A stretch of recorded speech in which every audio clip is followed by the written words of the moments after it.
So in today's video, I'm going to be talking about bales. I'm going to be explaining everything that you need to know about bales of thrifted clothes, right? Everything you need to know. I'm going to be telling you the different types of bale and telling you their difference in terms of quality, in terms of sizes, in terms of prices, and in terms of the items you will find in these different types of bales. Just everything that you need to know about bales. I'm also going to be telling you at the end of this video if you should buy a bale as a small thrift business owner or not. So if this sounds like something that you're interested in, please keep watching this video and don't forget to give it a thumbs up. And if you're new to this channel, you're welcome to this space. Please subscribe to be a part of this growing family. If you're a returning subscriber, thank you so much, and let's get into the video. Now I'm just going to start by explaining very well what a bale of thrifted clothes is. A bale of thrifted clothes, it's a big bag containing a large quantity of used clothes,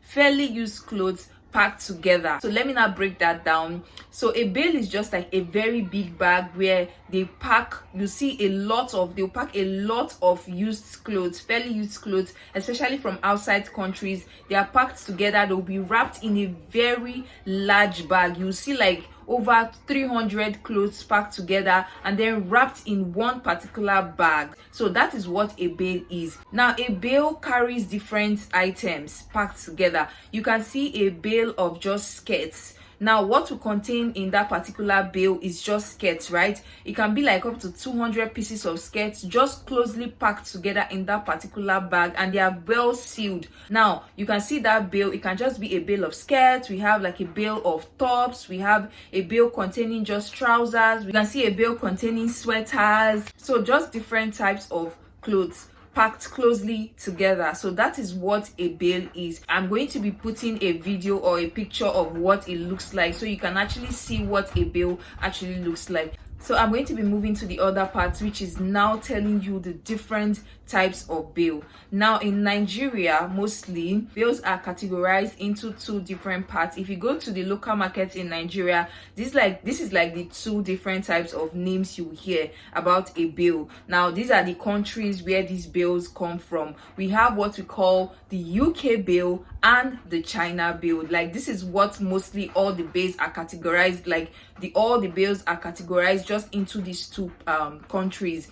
We have the UK bale and we have the China bale. For some of us who must have heard this before in the market, oh, this one are UK clothes, so this one are China clothes. So yeah, so this is what it means. These bales are being categorized according to the countries where they come from. I'm going to be explaining the both of them. So let's start with the UK bale. Now basically it just means that these clothes are clothes that are being produced from the UK and all that, but also some of these clothes are from the US and different countries. But like I said, these bales are just graded into two different countries, which is UK and the China. So mostly what you hear is, oh, this one are UK bale, this one are China bale. So the UK bale are mostly clothes that are from the UK, the US, just like that. Yeah, those clothes, especially branded clothes, like you see like high street fashion clothes like Pretty Little Things, Zara, Boohoo, Fashion Nova, and just M&M, or I think M&S, just those different type of branded clothes from the UK. So those ones are called the UK bale. And now let me talk about the China bale. Now the China bale are clothes that are mostly from China, clothes that are produced from China. Most of all these clothes, you see their, the label on them, you see their China, language written on them and all that. Some of them, they actually write their brands in English too. But like those clothes are clothes that are from China, produced from China. So this is just the difference between them.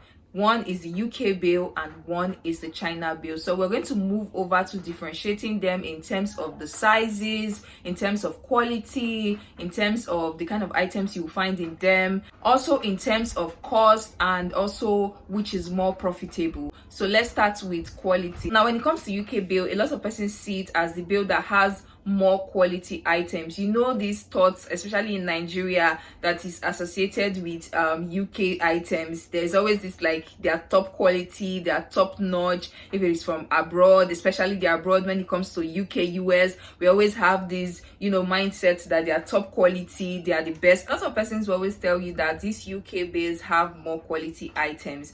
Now this is actually true, but I'm not going to, entirely agree with this because I am doing a comparison. So you actually find good quality items in the UK Bale. Mostly you find all these branded clothes there, like I said, like Zara, Boohoo, Pretty Little Things. You find those actually quality items. But to me, I just feel like every clothes everywhere, they have their materials that they are being made with. I attach quality to the kind of material a particular cloth is being made with. And let's talk about the China Bale in terms of quality. China Bale, some persons do not, in fact, I feel like it is now that a lot of persons are not accepting to buy more China Bales. Generally, people feel like, oh, China Bale, there's this thought that we have, especially with Nigerians, where we hear China, we feel like it's kind of, inferior. It's not really top quality compared to the kind of mindset that we have to UK and US and all that country items. We feel like China Bale, they have like more inferior things. So when it comes to their bill, the China Bale, some persons don't actually even buy China Bale. They feel like, oh, China Bale, they have their quality are not that good.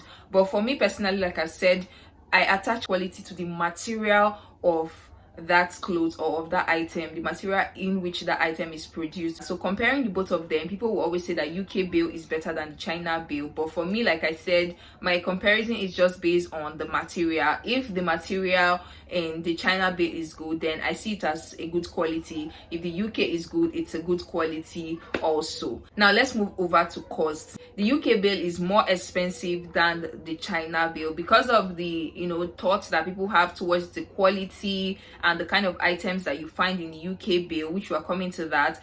The UK Bale is much more expensive than the China Bale. So let's move over to the kind of items that you will find in these different types of bale. Now, from what I've explained, the kind of items that you find in the UK Bale are mostly these branded clothes that you will see being advertised on Instagram and all that, like the popular names that like Zara, Boohoo, Shein, Pretty Little Thing. Those are the kind of wares that you find in the UK Bale, mostly branded clothes, high quality, designer clothes and all that. You find those kind of clothes in the UK Bale. Now, when it comes to the China Bale, you also find very nice items. You also find very good clothes. In fact, yes, it's just that now the difference is they are not branded. They are not well-known brands like the popular Zara, Pretty Little Thing and all that. They are not really brands that they have their brands in China, but they are not brands that In fact, some are spelled, a lot of them are spelled in the Chinese language. They are not like the popular brands that but do they have beautiful clothes? Yes, you find very beautiful clothes in these China Bales too. In fact, you find very, very nice clothes also in this China Bale, as much as you find nice clothes in the UK Bale. So now let's move over to comparing them in terms of sizes. The UK Bale tends to have more bigger sizes in them, right? If you go to where they're opening a UK Bale, you tend to find more bigger sizes. Unlike if you buy China Bale, mostly you find some big sizes there. You will likely not find those kind of large items in them. You might find, but it's not really common as much as finding them in the UK Bale. When it comes to the UK Bale, you will find those large sizes up to a size 18, 20, 22, 24. So that's just it when it comes to sizes. The UK Bale tends to carry more bigger sizes from like the 18, 20, 22, 24, biggie and all that compared to the China Bale. So now we've been able to compare these bales in terms of their quality, their sizes, the cost, the kind of items you'll find in them. So finally, we want to compare them in terms of which is more profitable. Now, when it comes to this, I'll say it depends on your audience or your buyers.